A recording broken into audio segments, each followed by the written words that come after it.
सृष्टि बचपन से ही दिखने में सुंदर नहीं थी, लेकिन अमीर बाप की बेटी सृष्टि पर उसकी माँ जान छिड़कती। मेरी बेटी कितनी प्यारी है।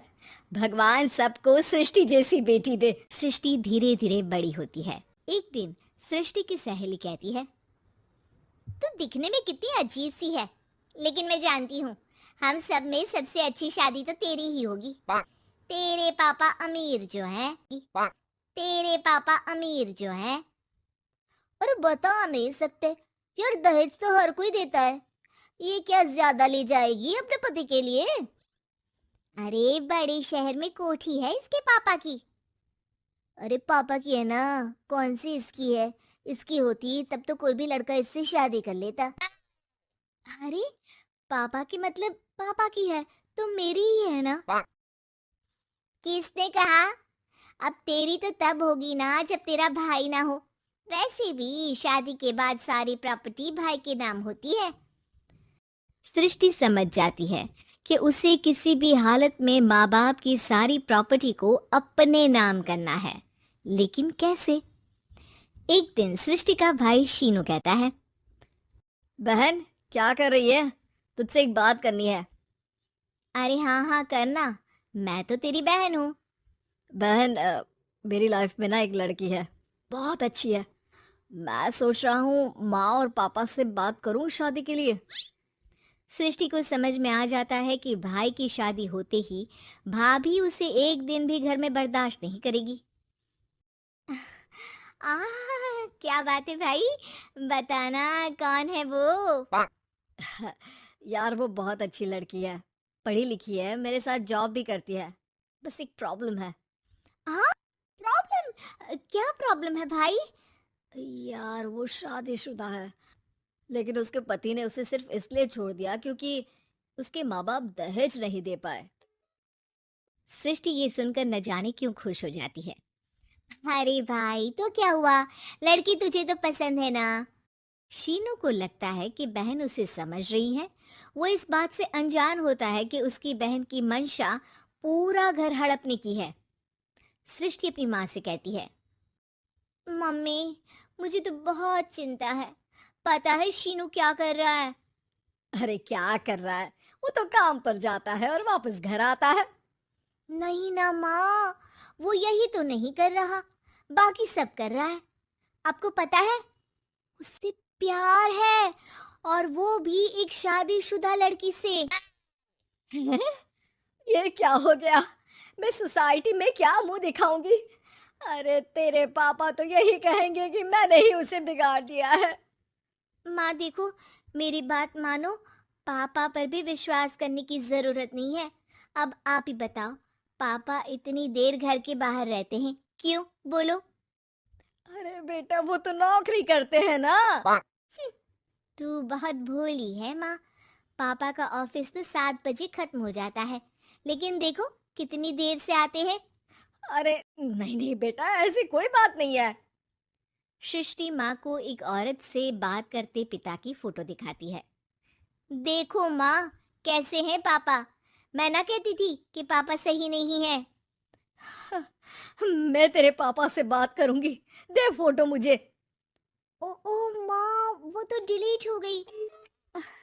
लेकिन चल, तूने तो देख लिया ना, पापा से बाद में बात कर लेना। और हाँ, मेरा नाम बिल्कुल मत लेना, हाँ माँ। अब क्या था, सृष्टि के माँ और पिता के बीच झगड़ा होना शुरू हो जाता है। सृष्टि के मन में क्या चल रहा था कोई नहीं जानता था। एक दिन, माँ सृष्टि के लिए एक लड़का देखा है, वो लोग शाम को उसे देखने आने वाले हैं। और हाँ माँ, एक खुशखबरी, मैं और पापा मिलकर एक नया बिजनेस ट्राई कर रहे हैं। शाम को लड़का आता है, सांवले रंग का।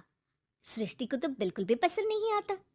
लड़की की माँ कहती है, लड़की का चेहरा तो कोई खास नहीं, लेकिन अगर मेरे बेटे को आप लोग सेटल कर दें तो मैं उसकी शादी आपकी बेटी से करवा दूं। सृष्टि को लड़का बिल्कुल पसंद नहीं था। उसे भाई पर गुस्सा आ जाता है। लड़के वालों के जाने के बाद कहती है, माँ देखा, शीनू मेरे लिए कैसा लड़का लेकर आया, न दिखाने लायक न सुनने लायक, सेटल भी नहीं, वो भी हम करें। अरे माँ, मैं जानती हूँ ये मेरी शादी किसी भी घर में क्यों करवाना चाहता है। अरे, कैसी बात कर रही है बहन? तूने तो देखा ना, लड़के को मैंने ही मना कर दिया तुझसे शादी के लिए। जिसने लड़का बताया था उसने उसकी बहुत तारीफ की थी। बात आई गई हो जाती है, लेकिन सृष्टि का मन शांत नहीं होता। क्या करूँ, कुछ समझ में नहीं आ रहा। मेरी शादी हो गई तो ये लोग पूरी प्रॉपर्टी शीनू के नाम कर देंगे। मेरे हाथ तो कुछ लगेगा ही नहीं। तभी सृष्टि को आइडिया आता है। वो किसी वकील को फोन करती है। जी देखिए, अगर आपके मम्मी पापा का तलाक हो जाता है तो आपके पिता की आधी प्रॉपर्टी आपकी माँ के नाम हो जाएगी। फिर उसे वो किसी को भी दे सकती है। सृष्टि अब माँ को बेटे के खिलाफ भरती है। माँ, शीनू पर नजर रखा करो। वो जिस लड़की के प्यार में है ना, वो शादीशुदा है।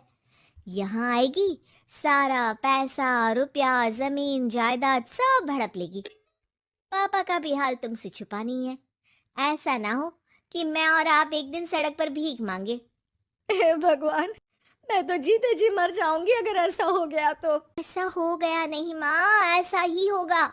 अभी समय है, आगे का सोच लो। मैं तो कहती हूँ पापा से आधी प्रॉपर्टी लेकर अलग हो जाओ। पापा की आधी प्रॉपर्टी भी हम लोगों को अगर मिल जाती है ना, तो अगले 7 जन्म सफल समझो। बेचारी माँ बेटी के कहने पर पति से तलाक लेकर अलग हो जाती है। सृष्टि अब पैसों से गाड़ी और अपने दूसरे महंगे शौक पूरे करने लगी। उसके दोस्त भी उसके पैसे इस्तेमाल करते। सृष्टि, कल तुम कहाँ थी? मैं सारा दिन घर पर अकेली थी। तो मैं क्या करूं? मैंने ठेका तो नहीं लिया है ना तुम्हें संभालने का।